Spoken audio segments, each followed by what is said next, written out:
All right, well, my clock says noon. I think we're still letting a few people in, but we'll go ahead and get rolling on this newest installment of our Raising Your Dairy Best Heifer webinar series.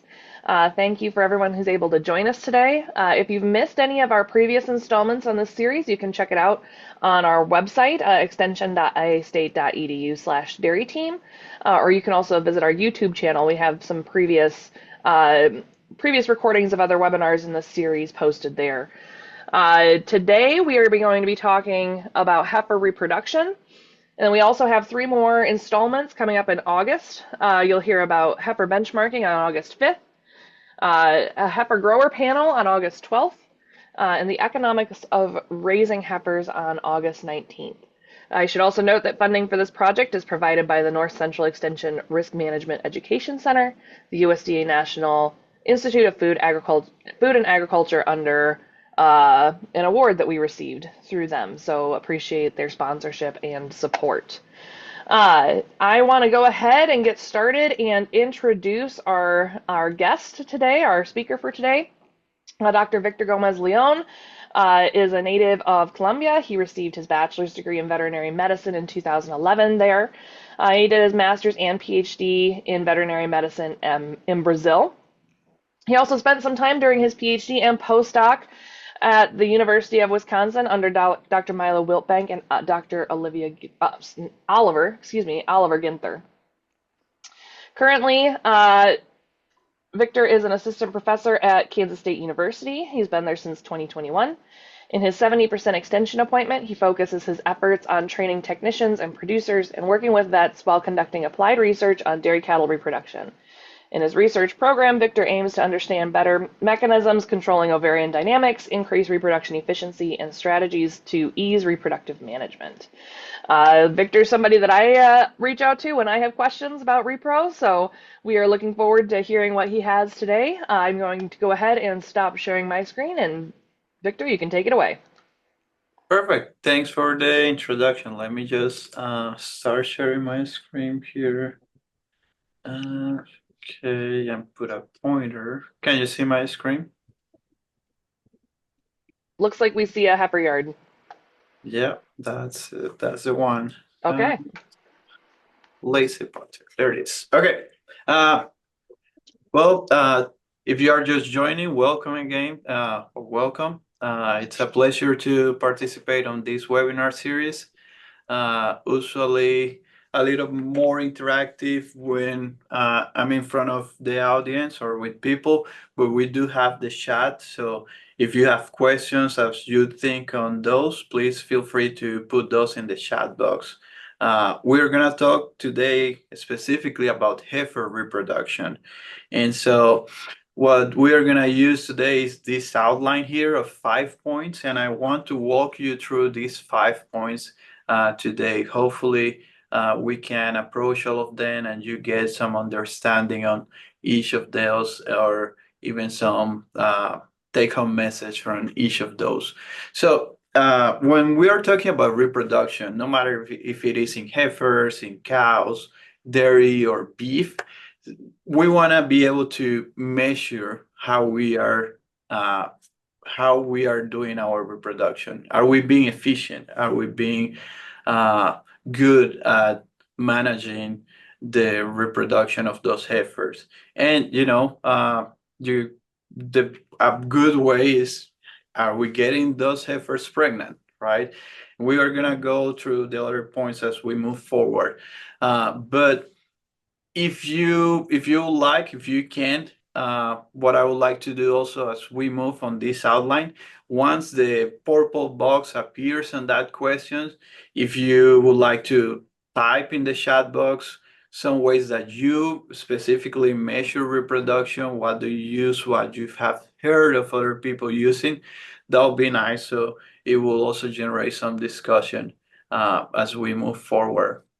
So I'm actually gonna push back from the heifer to the cow, or actually move forward, right, to the cow. I'm gonna use a cow example here. So let's say we have a dairy, and on each of those dairies we have 5 cows, and one thing that we use a lot is pregnancy per insemination, what people also call conception rate or conception risk. And say dairy one has 80% of pregnancy per insemination, dairy two has 40% of pregnancy per insemination. And what that means is dairy one is getting 4 cows pregnant out of those 5 that they bred. Dairy two is getting only 2 cows pregnant. And you can just take this example and think, okay, it's heifers, it doesn't matter, but it's equivalent to that. We can still use pregnancy per insemination in heifers. Now, the question is dairy one really doing better than dairy two? Or do we need more information to decide if dairy one is doing better than dairy two? Because a lot of times I go to different places and they say, "Oh, my pregnancy per insemination or my conception rate is 60%. It's amazing." Well, that may not be all the story. And so we don't have dairies or heifer yards with 5 animals. So let's say we have 50. You can multiply this and use 500, 5,000, the number that fits your heifer yard or your farm. And so now we have 50 cows on each of those dairies, dairy one and dairy two. But and those are eligible cows for reproduction or eligible heifers for reproduction. But from those 50 animals that are eligible, and what I mean by eligible is animals that are past the voluntary waiting period and are open or are coming back to estrus. And so from those 50, dairy one here has a 10% service rate. Service rate or service risk, what means is that from those 50, they are actually breeding or inseminating only 5 of those animals. And dairy 2 now has a 40% service risk. So that means from those 50 animals that they are breeding or inseminating 20 of those animals. And so if we continue with the pregnancy per insemination or conception risk that we established at the beginning, uh, dairy one has 80% conception risk. So from those 5 animals that they are breeding, they are getting 4 animals pregnant. Now, dairy two still have that lower conception rate of 40%, but that means from those 20 animals that they are breeding, they are getting 8 animals pregnant. So you see, the whole story is not just pregnancy per insemination. We have to take into account service rate. Are we breeding our eligible animals or not? And so based on those two numbers, dairy two it's doing better than dairy one. And all of these measurements are biased, and you could be using a different voluntary waiting period, you could be using a different type of semen, etc., etc. But from a standpoint of bias, when you combine service rate and conception rate, that's probably one of the less biased measurements. So let me give you a couple of examples here, real life examples. So we have dairy A and B on this slide. And what we have here is the number of services, first service, second, third, fourth, and fifth, or more services. These are how many services were done, how many first, how many second, the number of successful, so number of pregnancies, and the percentage of successful. So this number here means pregnancy per insemination for first service, pregnancy per insemination for second, so on and so forth. And so if you see in this dairy A, the total pregnancy per insemination is 28%. Now, dairy B, almost about the same number of services of breedings, 840, 700. Now, the percentage of success or the percentage of pregnancy per insemination is 36%. So, quite 8 percentage points there, in which dairy B is doing better than dairy A. Let's see the same dairy in heifers.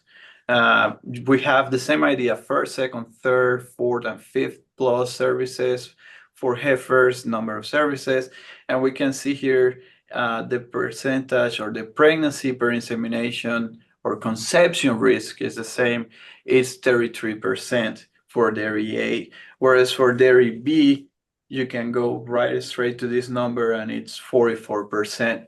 So you see, we're using the same measurement in the cow and the heifer, and something that we should also look into is that dairy A was doing better, or dairy B was doing better with cows and also with heifers. So those two things go a little bit along the same lines. When you are doing a good job somewhere in the cows, you probably are doing also better in the heifers. But not, remember, that's only conception risk. That's only pregnancy per insemination. Now we have to include the service risk. So this is the service risk, 51%. And when we are at 51% with that pregnancy rate or pregnancy risk, our 21-day pregnancy rate is 13%. And I'm going to explain a little bit better the 21-day pregnancy rate just in a second. But keep in mind this 13%. It's a lower number. It's not going to be a 70% number. But when we go to dairy B, that number now is 22%. Now you may be thinking, well, 22 is still low, and it is, or it's actually kind of average for nowadays. But this projection from Wisconsin is showing the profitability or the extra profitability per cow per year in dollars here in the y-axis when you move from a 21-day preg rate from 10% to 11, 11 to 12, and so on and so forth. So for our dairy, those two dairies that I showed there, moving from 13 to 22%, what you do is you take the value of this number plus the value of this number, this and this and this number, and you add all of them. And so you get an extra revenue of $135 per cow per year. So although it's not a huge increase numerically, it is a considerable increase in terms of profitability or revenue. Now, keep in mind, these are projections, these are based on calculations, and it may not reflect straight to what we are getting. And so, Victor, wait a second. The seminar is about heifers, and you are showing profitability of cows. Well, so when we are talking about heifers, what I'm gonna try to show you, and probably that's gonna come very late in the presentation, is that okay, the game in the heifer is days on feed. That's what we are. That's what we want. We want to get the heifer pregnant at the right time so we don't delay that heifer getting pregnant and we spend a lot of time feeding that heifer. Okay. And so I said that I was going to explain the 21-day preg rate and what it means. And arriving to the 21-day preg rate, what I want to make sure is that you understand that to me, this is one of the best ways to measure cow and heifer reproduction, is that the 21-day preg rate, which combines again the conception risk and the service risk. And what the 21-day preg rate means is how fast we are getting our eligible heifers pregnant on a measure on a 21-day period.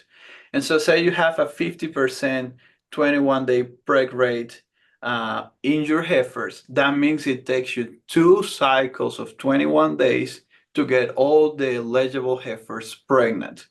If you have a 25% 21-day preg rate for the heifers, it takes you 4 cycles of 21 days in average to get those heifers pregnant. And so it's not gonna be a number that is close to 100%, because that would mean that in 21 days we are getting pregnant all our animals. But in general, we see numbers of 40, 50% in heifers, in cows, depending if you're primipars, multipars, but on dairies, it's common now, and it's kind of a goal for dairies. Okay. Again, go to the chat and make sure you share some of your measurements for evaluating reproductive efficiency in heifers. Some people use how many straws are you spending to generate a pregnancy, age at first concept or a first conception or even at first calving and things like that, which are good measurements as well. Uh, the second point is establishing your voluntary waiting period. And I'm not going to get a lot into this topic because I know there's going to be a whole seminar just to discuss about that. But I have to somehow touch on this point because the idea here is that once you establish your voluntary waiting period, you have to be aggressive on getting your heifers pregnant. So if you think you should get your heifers pregnant later, then reevaluate your voluntary waiting period.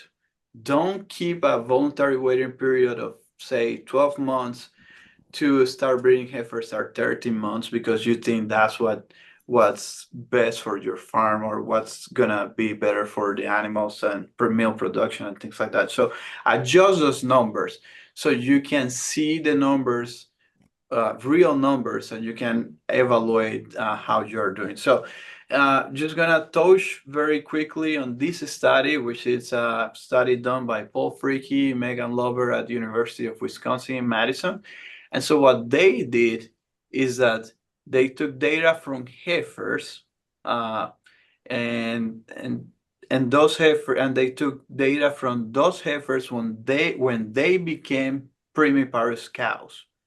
And when they became primiparous cows, they divided those animals based on the weight at calving. So based on the weight at first lactation calving, they divided into lightest, light to moderate, moderate, or heaviest. So in 4 quartiles. And what they observed is that the heaviest animals at calving, they produce more milk at week 4, at week 8, and at week 12. Uh, which is quite interesting. Now, there were also some interesting observations here. So you can see here, these are the 4 quartiles, these are the lightest, these are the heaviest animals. Again, when they calve as primiparous or at first calving. This is the body weight at 30 days in milk, mature body weight. I'm gonna go back to that, and age at first calving. So you can see that the heaviest animals, they calve later. So the lightest, which is this Q1 or quartile 1, they calve at about 674 days. The heaviest animals, they calve at about 694 days of age. So they calve later. Now the question is, did they become pregnant later? Which most likely that's the case. Uh, and so the question to be raised there is, should these herd where they did that study be breeding heifers later? Instead of, so in other words, should these herd adjust their voluntary waiting period? Now, something that I think in this web or this series of webinars is going to be discussed a lot is mature body weight percentage. So what you can see here is that in the quartile 1, those heifers were really below that 80% of mature body weight. And the quartiles 3 and 4, which produce more milk, they were 85 mature body weight, 91 mature body weight. So that has to tell you something. And again, this is data from a single herd, so it has to be interpreted carefully.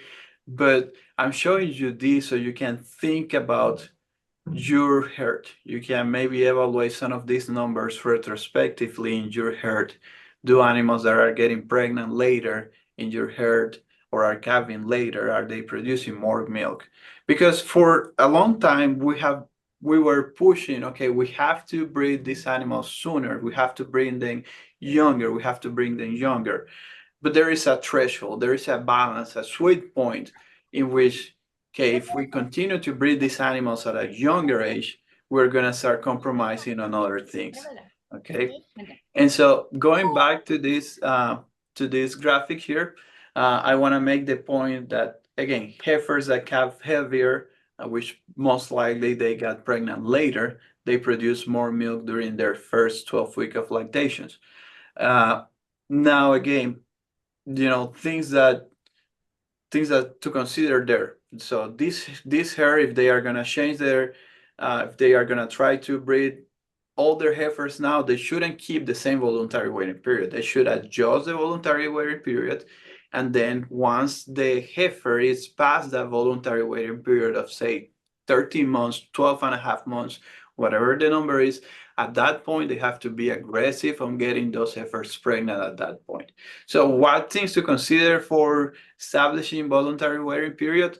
Probably cyclicity of the animals, nutrition status, body condition. Labor plays a little bit of work there, maybe more so when you are establishing how to get those animals pregnant, and also the percentage of mature weight. So just wanted to create a big question mark there, and for you guys to think about this as you participate on this series of webinar. And so again, once you have a voluntary waiting period, the idea is to be aggressive in getting those heifers pregnant, because the name of the game is days on feed. If we delay on getting those animals pregnant, they are just going to continue eating more. They are going to be more expensive. Remember that the heifer is not providing any income to the farm so far, and it's a liability. And so for some yards that the business is to feed the heifer, for example, yes, they will be less time in the yard, but then that means that you can do cycles faster. You're always going to have animals on yard. You're just going to rotate them through the yard faster.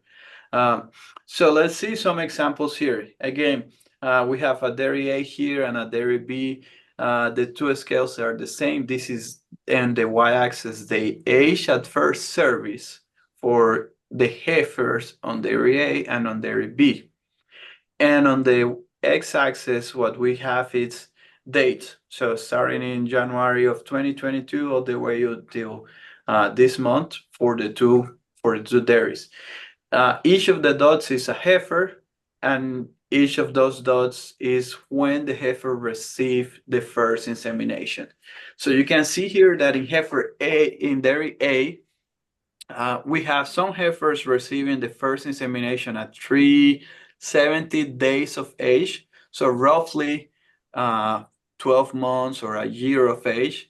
But we also have some heifers receiving the first insemination at 630 days of age.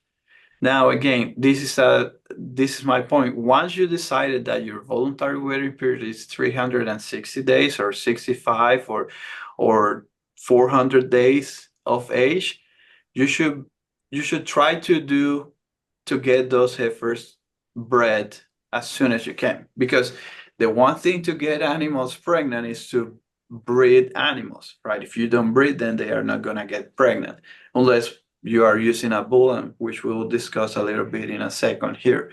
Now, dairy B, you can see kind of there is not much record here, but you can focus on the right side of the chart, and you can see how the first insemination of those animals is very concentrated between 400 and maybe 420 days of age.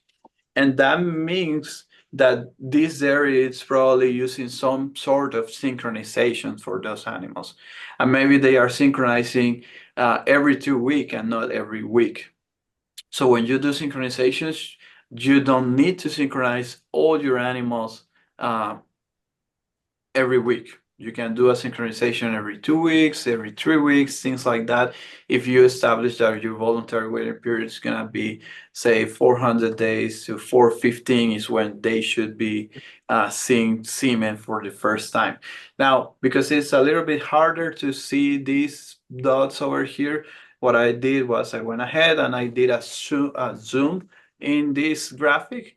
And so from December of 23 to this month of this year, you can see how all those breedings are very concentrated, again, between 400 days and 415 days of age, which is aggressive and it's good. I mean, that's what we want to see, because what's going to happen is that if this heifer saw the semen for the first time and say you got her pregnant, then she's gonna calve very late because she's getting pregnant with 600 days of age. That's, almost 2 years there, when we bred her, and she's gonna have a very very late calving, for her first calving. So again, once you establish your voluntary weary period and reevaluate that if you think you have to, but the point is that you have to be aggressive on getting those heifers pregnant. Now, to be aggressive on getting those heifers pregnant, we have to discuss on what are the options uh, to breed those animals. What are the options to get those heifers pregnant? And again, if you would like to and you have the chance, use the chat box and put maybe some options that you see people doing or that you are doing on your farm, and that you have seen that it works well on how you get or how somebody gets some heifers pregnant. Now, I said I was going to talk about bulls a little bit because I've seen some people in the field that will use a bull as bull to natural mate with the heifers. And so I do understand sometimes that reason is actually lack of labor, or ease the management, because the heifers are on pasture and things like that. And I do understand those reasons. But what you have to think as well is that when you are breeding, or when in terms of genetics, in average, your heifers are going to be the best genetic in the farm. So you still can have some cows that have a better genetic than some heifers, but in average, the heifers should have better genetics. And I'm not saying a bull is not gonna give you a good genetic. It might give you a good genetic, but you're gonna be limited on the number of bulls that you can use, and you're gonna be limited on the potential of the genetic gain that you are gonna generate on your farm. And so that's that's key, because those heifers, they are gonna be the cows that you're gonna be milking in the future, and they are gonna generate the replacement that are going to be the cows that you're going to be milking in the future. So, in the options that I have here to breed the heifers or to get heifers pregnant, I am not considering using bulls. Okay, just wanted to disclose that. And for options here, what I did is I went to the Dairy Cattle Reproduction Council. You can go to their website and you can see some breeding sheets or examples of breed programs for both heifers and cows. And I took their recommendations for the heifers, which are programs that are pretty well used in the field. So the first program is 2 PGF, followed by heat detection. And so you could do the first PGF and the second Monday and Monday, so it'll be the same day of the week, and then you estrus detect artificial insemination the rest of the days. And so once you do this first PGF, you can breed there. Most of the heifers are gonna come to estrus 2 to 7 or 2 to 5 days after that first PGF. After 2 weeks, animals that have not been bred, they are gonna receive a second prostaglandin, and then you're gonna again observe, check for estrus, and breed to estrus. And if you are breeding to estrus, you don't have to. You can go and watch the heifers for estrus twice a day, half an hour. But you could also use some tools that we have nowadays of, using chalk paint, Estrotex, things like that, in which you just go and put the marks and don't need to stand there or sit there watching for estrus twice a day. So the second option is a program that combines a little bit more hands-on. It uses a seeder, which is a progesterone insert that we put in the vagina of the animal. And so we place that for 7 days. When we withdraw or we retire the seeder, we do a PGF, a prostaglandin 2 alpha. And at that point, we check for estrus, and that's gonna probably concentrate estrus a little bit better, and it's gonna maybe give us a little more conception rate. And so notice that when we do a program like this, what we are doing is that we are also concentrating the service rate. We are increasing our chances of breeding the animal versus if we don't do anything and we just observe estrus on those animals without any type of manipulation. In here, we are increasing service rate because we are pushing those animals to show estrus, but because of the cedar that increase progesterone, that also can help on the conception rate. And when we increase service rate and conception rate, we increase the 21-day pregnancy rate. The third option here is using a time AI program. It's called a cedar sync. And so now instead of placing the cedar for 7 days, we put it for 5 days. We start that program usually on a Wednesday with a GnRH, and then we remove the cedar on Monday. We do a prostaglandin.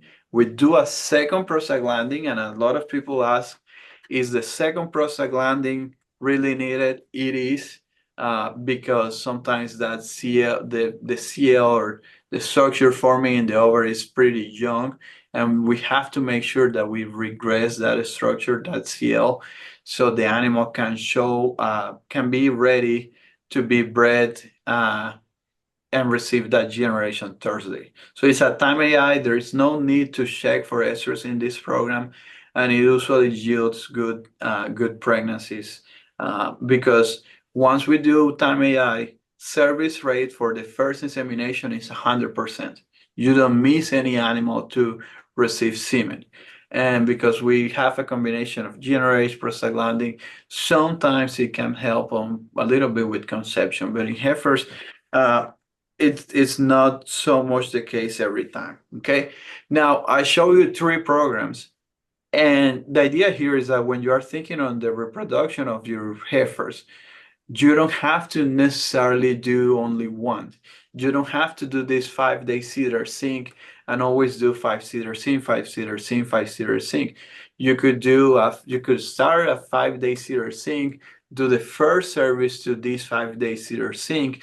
If you get 50% of conception there, amazing. You have half of your heifers already pregnant to the first insemination. If you and then you can do things like maybe like these two prostaglandins, or you could, once you do your preg check, you establish it's open, you can do prostaglandin shots and then you check for estrus.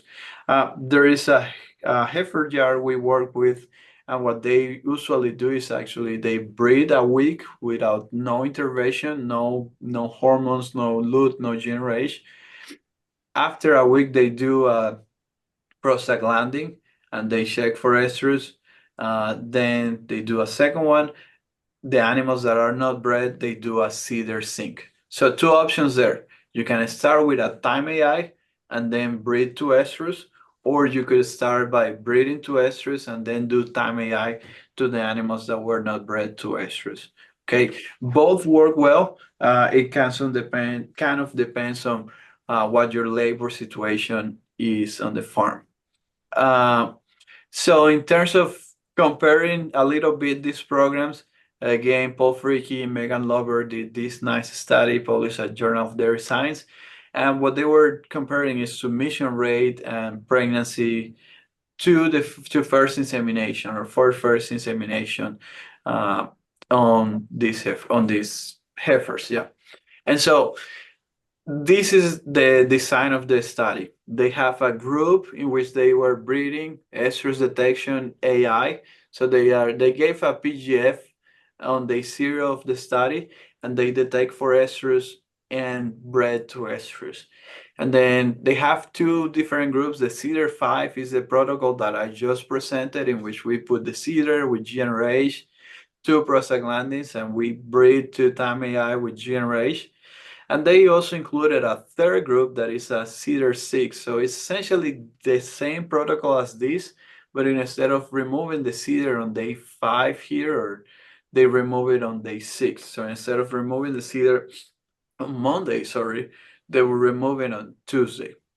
And anytime on the three groups, they can detect for estrus, or they are detecting for estrus, and they are breeding.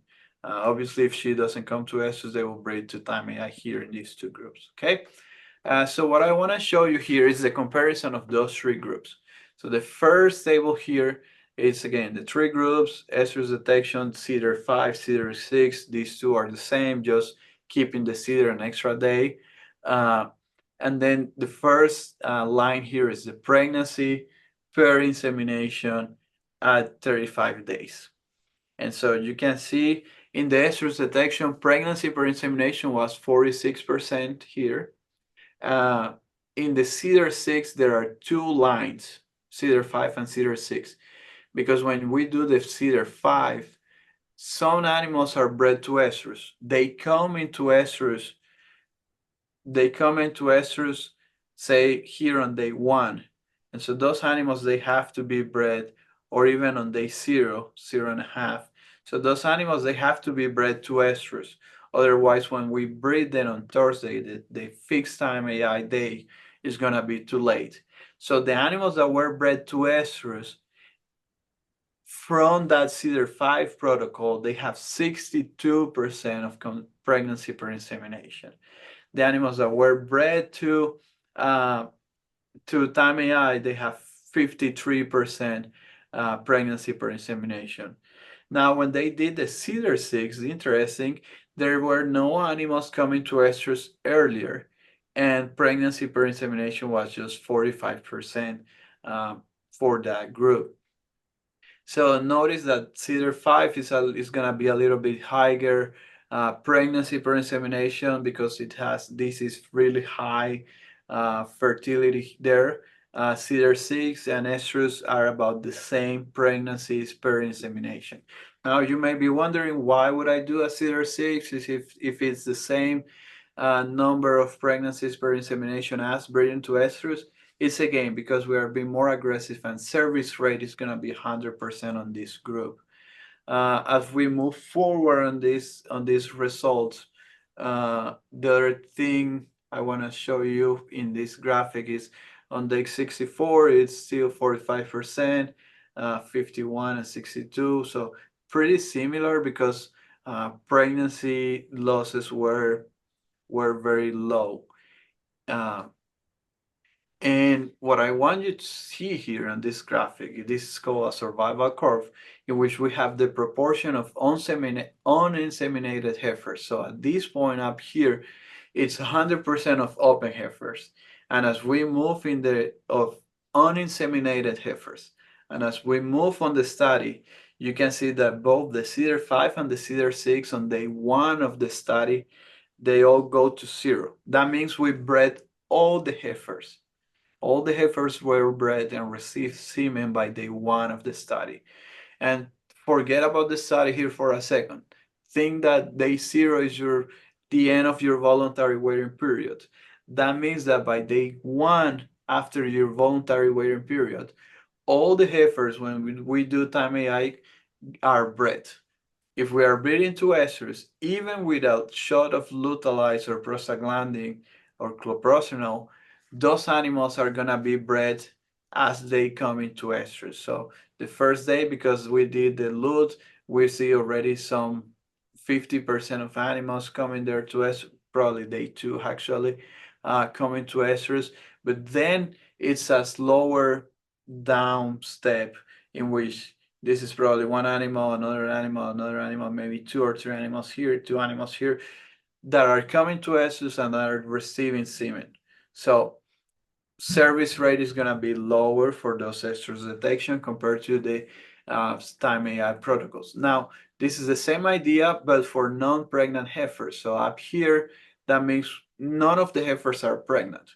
But as I said, if we get 50, 60% of pregnancy at the time AI, that means that by day 1, 60 of those animals or 50 of those animals are pregnant. So we already got those animals bred. So essentially what we want to see here is that line going down faster, because that means that we are getting the heifers pregnant faster. And you can see the green and the blue line going down faster compared to the estrus detection line because again we are limited to the animals showing estrus, and so those animals are getting pregnant later. Now, uh, I have, let me see if I can pull a slide here. Uh, what what it matters here now is okay. Now we expend more money or more money to doing a time AI protocol, and maybe we spend some labor doing the shots. And so how does that compare? Okay, you are getting the heifers pregnant faster or sooner, but you may be spending more money there. And so when you think on those numbers, there is a trade in which, yes, you are paying for some hormones, you are paying for a cedar, but you are also paying for less feed. You are also paying for that heifer to stay a shorter time on the heifer yard, or eating less and calving earlier because you were more aggressive.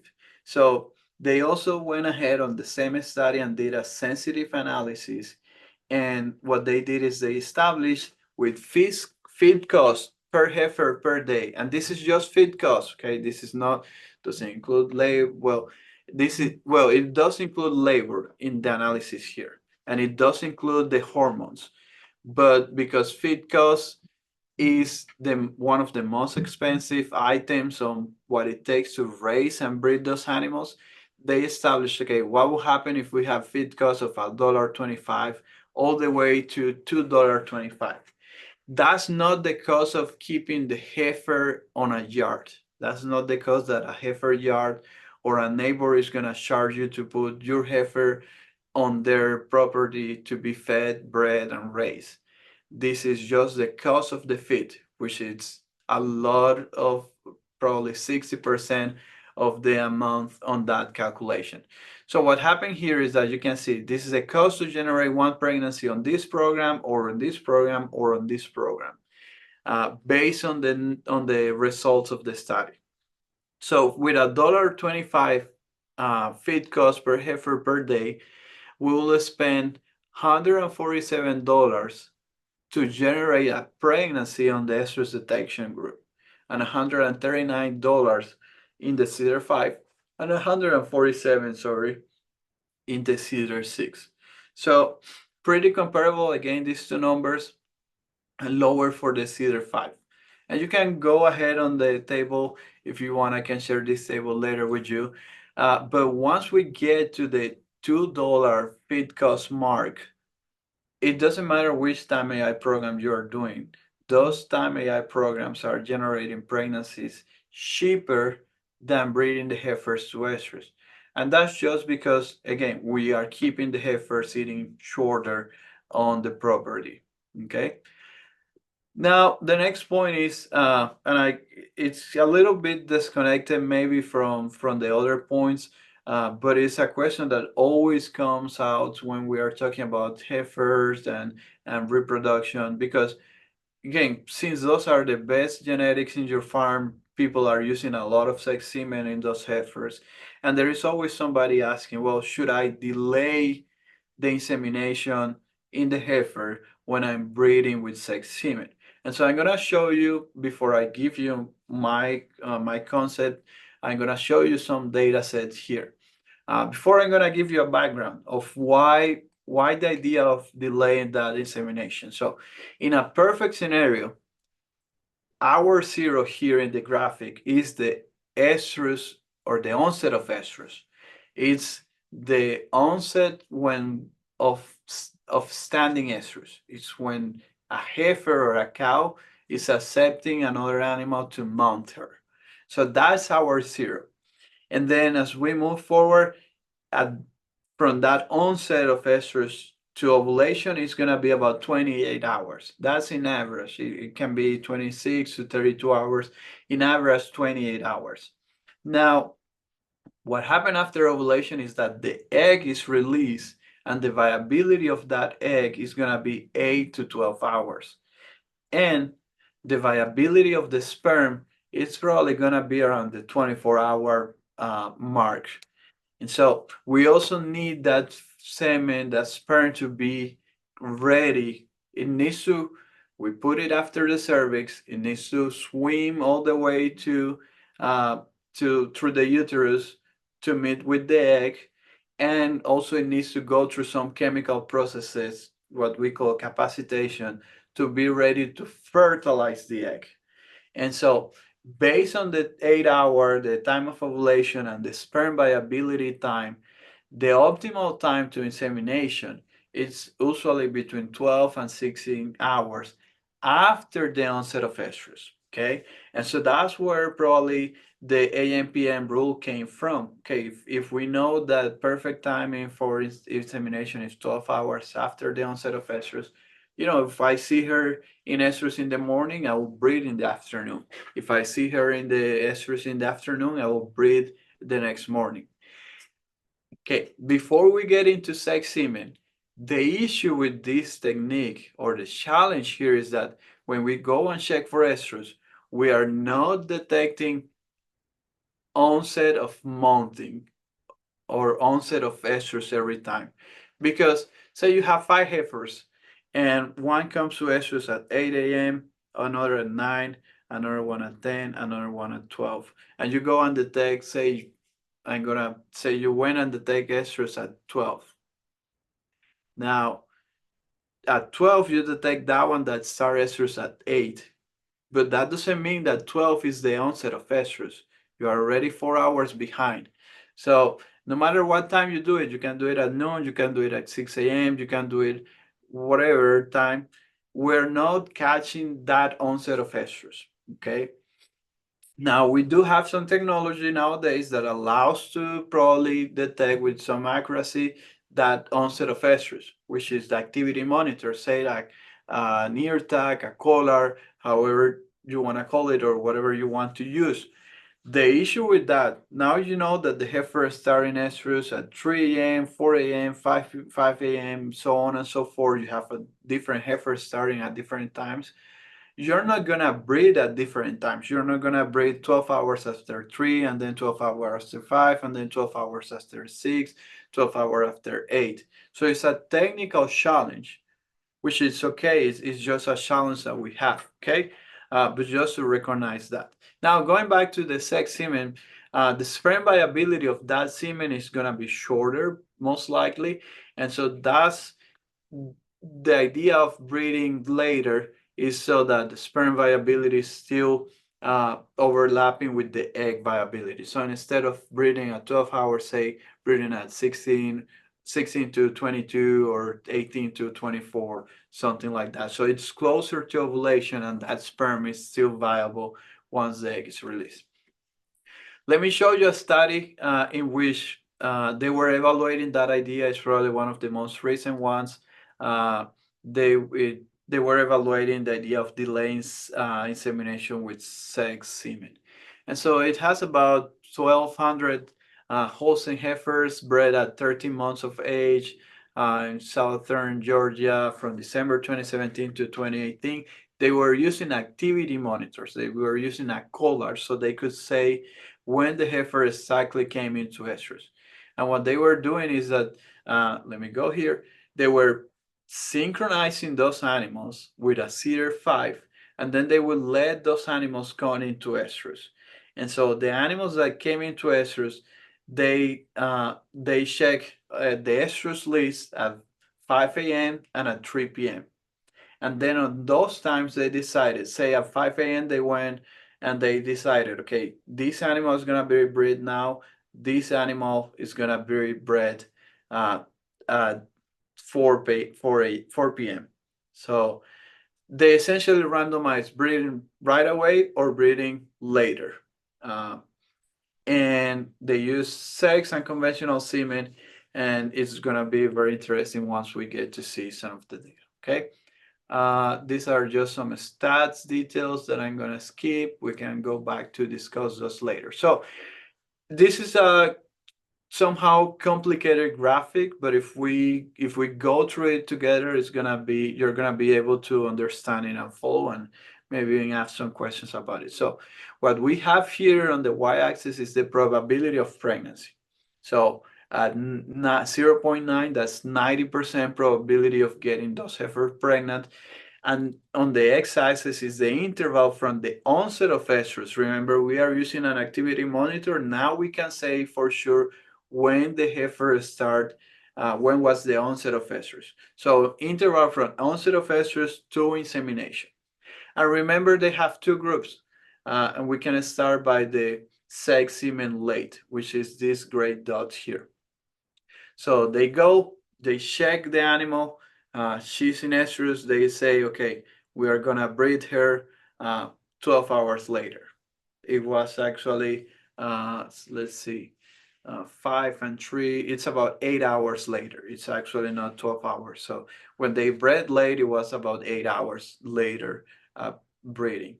And so when they decide to breed late, now you have a window. So there was an animal that when you decide to breed her late, she was just starting the estrus. And there is an animal that when you decide to breed her late, she was finishing the estrus.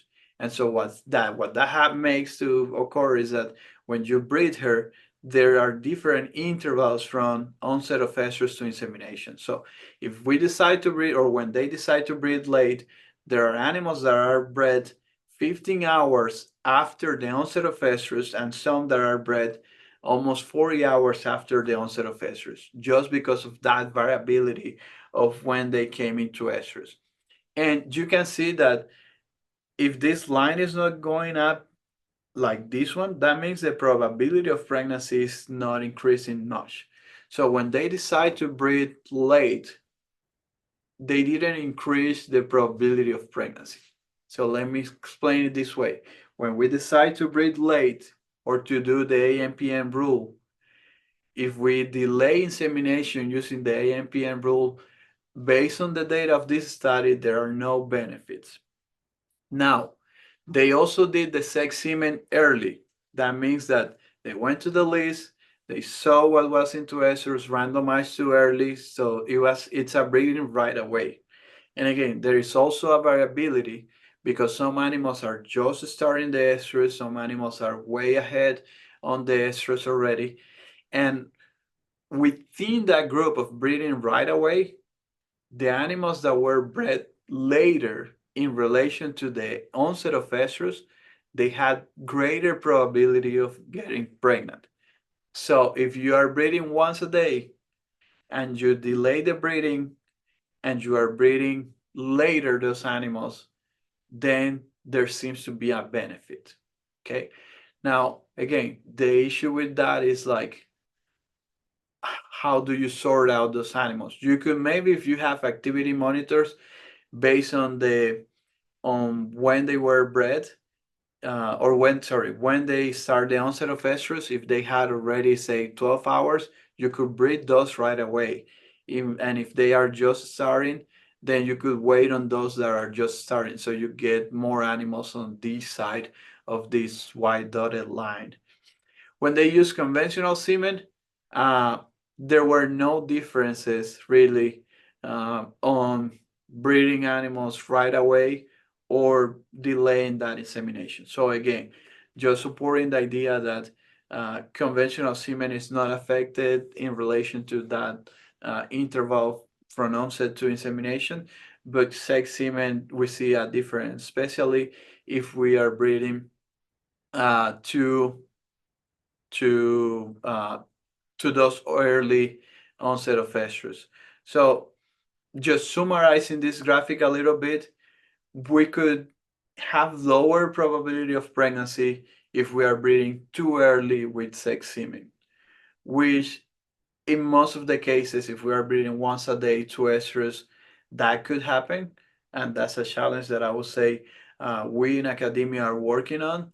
If you are using time AI, that usually doesn't happen because we are breeding most likely on this timeline than rather than this timeline. Okay, but still, I would say we have yet to see more data and see maybe some protocols that are better for this. If somebody asks me right now, should I adjust my time of insemination when breeding the heifers to sex semen, I would say no, unless you have an activity monitor and we can come with some idea of maybe delaying the ones that are just starting, which I think some activity monitors are already doing. If you they give you an option that whether you're using conventional or sex semen, and they adjust the breeding window for those. So with that, I'll be open to questions. I'll finish just here with our outline to refresh on of those points. My email is at the bottom of the presentation in case you want to contact me with some follow-ups and some discussions or questions. All right, let's go ahead and put your questions for Victor in the chat here. While you're over in the chat, go ahead and take a look. Jen just posted a short link where you can evaluate today's webinar presentation. So please click on that link and let us know what you thought about our webinar today. Kicking off our questions, Dr. Jordan asks, JP Martins at UW spoke at the four-state nutrition conference about a new timed AI program for heifers that does not use CEDARs. Do you have any experience or opinions on this method? Yep. If you think on the first program that I showed that it was detecting estrus, it doesn't use any cedar. You still have to detect estrus though. Uh, if you think on Nopsing, which is the first program that was done in cows, that doesn't use a cedar. So the advantage of the cedar at right now is that it maybe decreases a little bit, slightly, the number of manipulations on the heifer. Now, that being said, there are some programs that are being tested right now. University of Florida actually did some of the early work on those, uh, in which we don't use a cedar. We can maybe pre-synchronize the heifer a little bit, and we can get away with similar conception or pregnancy per insemination. So I think those work. We are probably needing more data to see how they work.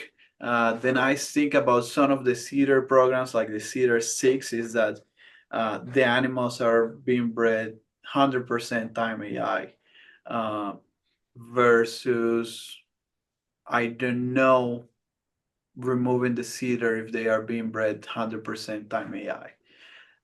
But again, they are probably giving comparable results to using the cedar.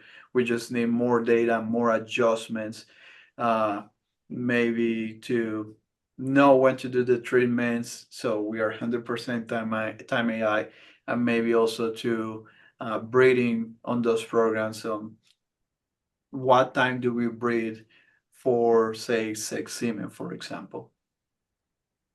Which is regardless, and I'm going to expand a little bit, regardless of whether you're using the cedar or not, an advantage that the time AI give us is that it's pretty easy to adjust the time of insemination in relation to ovulation versus when we are using checking for estrus.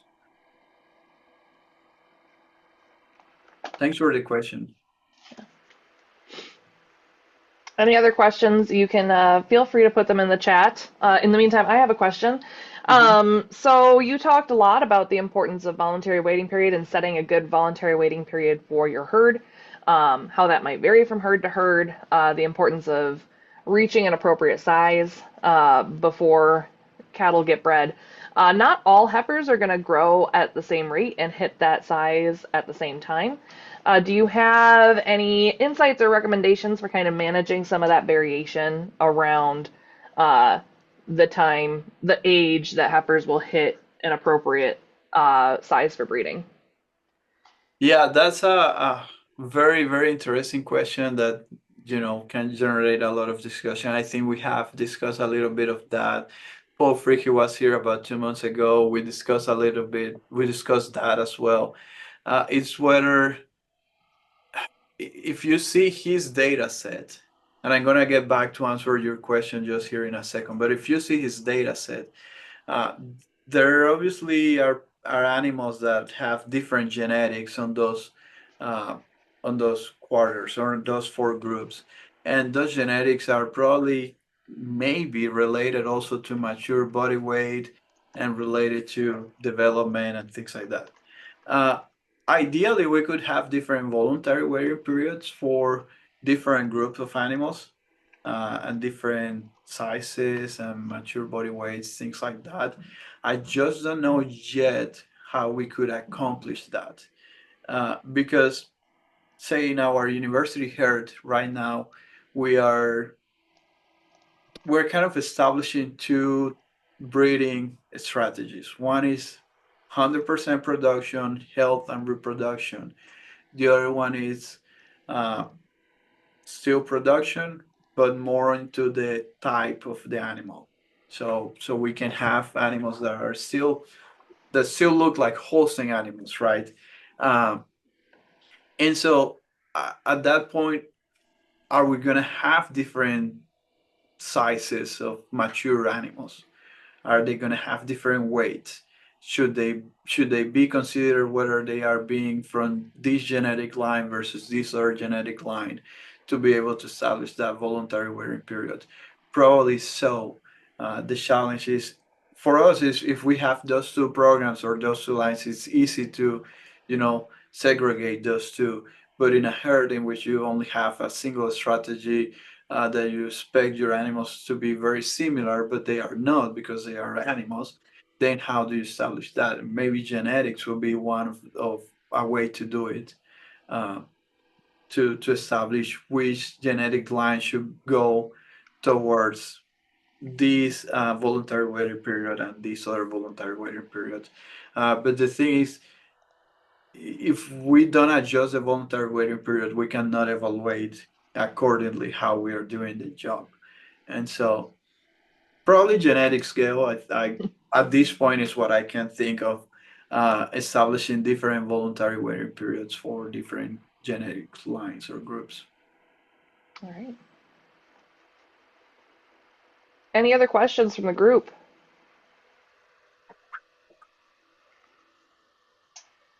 Well, seeing none, thank you, Victor, for your time this afternoon. That was really informative. A recording of this webinar is going to be posted on our website as well as on our YouTube channel.